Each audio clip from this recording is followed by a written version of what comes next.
हरिओम प्रिय दर्शकों, यदि आपकी मेष राशि या मेष लग्न है तो इस वीडियो को बहुत ध्यान से देखिएगा, समझिएगा। इस वीडियो में हम समझने वाले हैं कि अब आपको कोई रोक नहीं पाएगा। 27 अक्टूबर के बाद अब आपको कोई रोक नहीं पाएगा अपने जीवन में उन चीजों को प्राप्त करने के लिए जिनके लिए आप लगातार प्रयास कर रहे थे। आपको सफल होने से कोई नहीं रोक पाएगा। किन किन क्षेत्रों में सफलताएं मिलेंगी, क्योंकि 27 अक्टूबर को अब बड़ा महत्वपूर्ण परिवर्तन होने जा रहा है, जो कि मंगल के रूप में। मंगल का भी गोचर काल स्वयं की राशि वृश्चिक राशि पर होने जा रहा है। मंगल जो कि आपके लिए आपके लग्नेश हैं, यदि आपकी लग्न है, यदि आपकी राशि है मेष तो आपके राशि से हैं। तो दोनों ही स्थितियों में मंगल बहुत ही महत्वपूर्ण ग्रह हैं। अब इनका परिवर्तन होने जा रहा है। मंगल साहस है और बिना साहस के, बिना एनर्जी के, मंगल के बिना देखा जाए तो कोई भी काम होने वाला नहीं है। हमारे अंदर यदि आलस्य आता है, लगता है कि चलो आज नहीं कल करेंगे, यह कहीं न कहीं आलस्य है। तो यदि मंगल की स्थिति आपकी कुंडली में अच्छी है तो आलस्य आपको नहीं आएगा। आप पूरे ताकत के साथ, जोश के साथ हर एक काम को करेंगे। मंगल नेतृत्व करने वाला ग्रह है, यानी कि लीडरशिप क्वालिटी है मंगल में। तो मंगल, जितने भी लोग लीडरशिप क्वालिटी में कहीं न कहीं लीडर हैं, हर एक, कोई छोटा लीडर, कोई बड़ा लीडर, तो हर एक जगह लीडर है, तो वहां पर मंगल का प्रभाव होता है। यहां पर एक और भी महत्वपूर्ण स्थिति है। इसे वैसे तो देखा जाए तो ऐसा कोई ज्योतिष के अनुसार यहां पर यह बात नहीं है, परंतु हाँ, ज्योतिष का ही मत है कि ग्रहों के राजा सूर्य हैं और सेनापति मंगल है। तो अब आप जानते हैं कि वर्तमान में ग्रहों के राजा सूर्य पीड़ित अवस्था में हैं, परंतु मंगल की स्थिति अब मजबूत होने जा रही है। यदि कहा जाए कि राजा इस समय, राजा की जगह पर सेनापति अब पदभार जो है तो संभालने के लिए अब वृश्चिक राशि में आ चुके हैं। तो ये कोई ऐसी बात नहीं है कि ना पचे, तो ये बात पच रही है, क्योंकि आप जानते हैं कि इस समय नीच अवस्था को प्राप्त है सूर्य। अब मंगल स्वयं की राशि में आ जाएंगे, तो सेनापति ने पदभार संभाल लिया है राज्य का। और मंगल का एक गोचर काल बुध के साथ युति भी होगी, क्योंकि वृश्चिक राशि में बुध पहले से ही गोचर कर रहे हैं और अभी 23 नवंबर तक ये गोचर भी करेंगे। तो यहाँ पर मैकेनिक योग या अन्य योग, अन्य नामों से भी इसे जाना जाता है। और बहुत ही महत्वपूर्ण ये है कि मंगल का स्वयं की राशि में एक तो गोचर करना, और उसके अलावा देवगुरु बृहस्पति से दृष्ट होना। मंगल वर्तमान में देखा जाए तो तुला में है, 27 तारीख से ये वृश्चिक में गोचर करेंगे। 27 अक्टूबर से लेके 7 दिसंबर तक ये गोचर करेंगे। 7 दिसंबर को फिर अपना परिवर्तन धनु में करेंगे। विशाखा, अनुराधा और ज्येष्ठा यहां पर गोचर भी करेंगे, यानी कि गुरु, शनि और बुध के नक्षत्रों पर, तो इसका भी प्रभाव देखने को मिलेगा। तो आइए जानते हैं कि आपके लग्नेश, आपके राशिश, आपके अष्टमेश अब अष्टम भाव में ही गोचर करेंगे, क्या प्रभाव मंगल अब देने वाले हैं।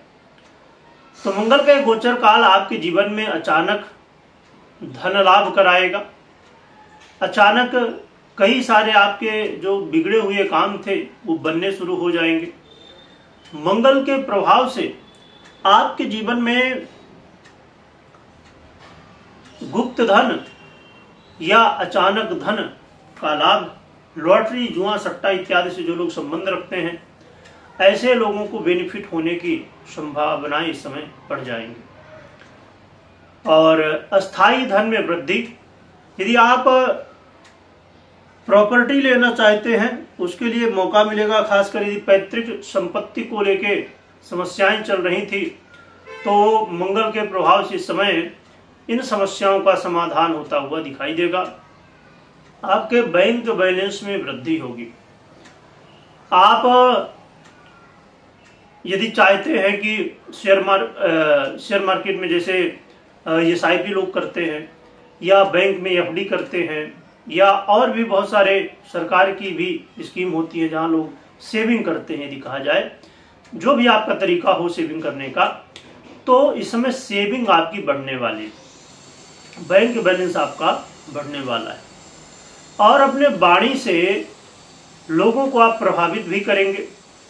आप यदि एडवाइस देने का काम करते हैं या आप लीडर हैं तो लोग आपकी बात मानेंगे और इसका प्रभाव दिखेगा और इससे लाभ होगा आपको। इसके अलावा मंगल का गोचर काल आपके जीवन में कई रहस्यों से पर्दा भी उठाएगा। कई बार हमारे मन में बहुत सारी बातें चल रही होती हैं कि ये कैसे होगा, वो कैसे होगा, या किसी भी बारे में हम रिसर्च कर रहे होते हैं, तो ये अब पूरा होने जा रहा है। इसके अलावा यदि आप आउट ऑफ इंडिया में रहना चाहते हैं परमानेंट या आउट ऑफ कंट्री में, और वहां पर समस्याएं आ रही थी, वीजा नहीं मिल रहा था या वहां पर बहुत सारे हर एक देश के अपने अपने नियम कानून होते हैं, तो वहां परमिशन नहीं मिल पा रहा था या किसी भी तरह कोई न कोई बाधाएं आ रही थी। आप विदेश तो चले गए हैं परंतु वहां रहने की व्यवस्था प्रॉपर नहीं हो पा रही है, कभी यहाँ कभी वहां कभी वहां, ये चीजें चलती रहती हैं, तो इस समस्या का भी समाधान होने की संभावनाएं बढ़ जाएंगी। तो बहुत ही अच्छे प्रभाव मंगल महाराज अब देने वाले हैं और आपके वाणी में जोश दिखेगा, आपके वाणी में प्रभाव दिखेगा। बहुत सारे लोग कई बार सोचते हैं कि हम वशीकरण या और ऐसी चीजें सीख लें, बहुत सारी ट्रिक सीख लें जिससे लोगों को प्रभावित करें, तो इसकी आवश्यकता नहीं। इस समय जो मंगल का प्रभाव है वो आपके वाणी में ऐसा प्रभाव दिखाएगा कि लोग प्रभावित होंगे और लोग आपकी बात मानेंगे। तो बहुत ही महत्वपूर्ण परिवर्तन है और इससे लाभ भी मिलने वाला है। यहाँ पर इस बात का ध्यान रखिए कि यदि आप राशि वाइज देख रहे हैं तब तो बहुत ही अच्छी चीजें सभी दिख रही हैं, परंतु यदि आप नक्षत्र वाइज विचार करेंगे नक्षत्र के अनुसार, तो ये शनि और बुध के भी नक्षत्र में होंगे। और मूलतः देखा जाए तो अभी 27 अक्टूबर से लेके अभी 1 तारीख तक, 1 नवंबर तक, क्योंकि 1 नवंबर को ये फिर विशाखा से अनुराधा में चले जाएंगे और फिर 19 नवंबर तक अनुराधा में और फिर अनुराधा से ज्येष्ठा में जाएंगे।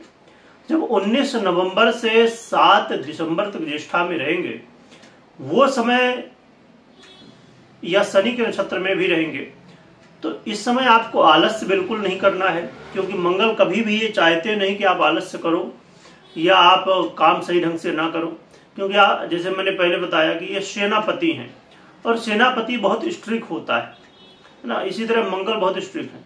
यदि मंगल के अच्छे प्रभाव चाहिए, अब आप देख ही रहे हैं कि शनि के नक्षत्र और बुध के नक्षत्र में जाएंगे, यहाँ पर आप आलस्य यदि करेंगे या आप बिना सोचे विचारे कामों को करेंगे, तो ये आपके लिए बहुत अच्छे रिजल्ट देने वाले मंगल कहीं न कहीं समस्याएं भी खड़ी कर देंगे। इसलिए हर एक काम को बुद्धिमत्ता के साथ, सोच समझ के और बिना आलस्य किए जो भी काम करना है उसमें देरी मत करिए। जो काम करना उसका विचार कर लीजिए, सोच समझ लीजिए और फिर जो है तो काम में लग जाइए पूरे जोश के साथ।